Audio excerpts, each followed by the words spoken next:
Welcome to my channel future bright English learning. দেখো, এর আগে আমরা অনেক সাবজেক্ট এবং ভার্ব এগ্রিমেন্টের ক্লাস করেছি, অর্থাৎ কোন সাবজেক্ট অনুসারে কখন কি ভার্ব আমরা গ্রহণ করব। তো আজকেও একটা সাবজেক্ট এবং ভার্ব এগ্রিমেন্টের ছোট্ট ক্লাস নিয়ে এসেছি। এখানে আমাদেরকে বলতে হবে এই সেন্টেন্স দেখো, one of you dash a teacher. এখানে আমরা সিঙ্গুলার ভার্ব গ্রহণ করব না প্লুরাল ভার্ব গ্রহণ করব। এখানে আমি প্রেজেন্ট টেন্সের বি ভার্ব লিখেছি, ইজ এবং আর। অর্থাৎ তোমাকে বলতে হবে ইজ বসাবো না আর বসাবো। আসলে নিয়মটা কি, নিয়মটা একটু বলে দিই, তাহলে বুঝতে পারবে।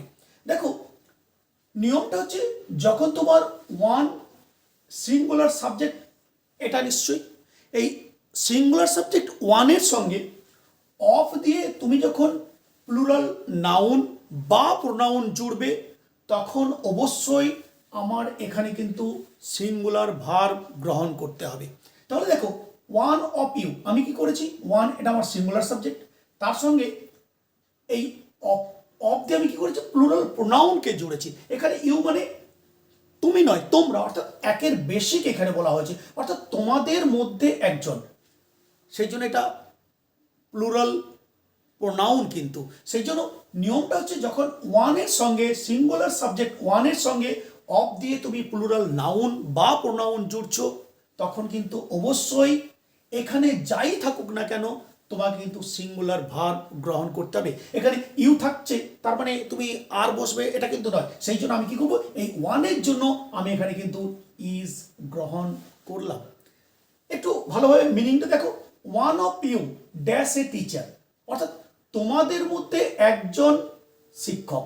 তাহলে আমার সাবজেক্টটাকে, সাবজেক্ট হচ্ছে ওয়ান, এই ইউ কিন্তু নয়, ইউকে কিন্তু ইন্ডিকেট করেনি, সেই জন্য আমার কি হবে, ইজ কিন্তু হবে। আর তাছাড়াও নিয়মটা হলো এই ওয়ান সিঙ্গুলার সাবজেক্টের সঙ্গে অফ দিয়ে যখন আমরা প্লুরাল নাউন বা প্রোনাউন জুড়ব, তখন অবশ্যই আমাকে সিঙ্গুলার ভার্ব কিন্তু গ্রহণ করতে হবে। সেই জন্য one of you is a teacher আর কিন্তু হবে না। যদিও এখানে ইউ আছে, ইউ এর পরে আর হয়, কিন্তু এখানে ইউ এর পরে কিন্তু আর লেখা যাবে না, কারণ আমি কি করেছি, এই ওয়ান সিঙ্গুলার সাবজেক্টের সঙ্গে অফ দিয়ে প্লুরাল প্রোনাউনকে কিন্তু জুড়েছি। আরও উদাহরণ আছে, যেমন ধরো ওয়ান অফ ইউ, একই জিনিস, ওয়ান অফ ইউ।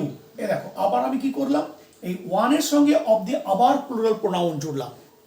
এখানে কি বসাবো, ইজ, কি বলবো, এ ডক্টর, এ ডক্টর। এই দেখো, তোমাদের মধ্যে একজন ডাক্তার, অর্থাৎ আমার এই সাবজেক্ট অনুসারে আমাকে কিন্তু ভার্ব গ্রহণ করতে হবে, যতই আমার এখানে ইউ থাকুক না কেন। সেই জন্য আমি কি করলাম, ইউজ করলাম। এগুলো আমি নাউন ইউজ করেছি, তুমি অ্যাডজেক্টিভ ইউজ করতে পারো। যেমন ধরো one of you, one of you, তোমাদের মধ্যে একজন, ইজ, ইজ পুয়ার।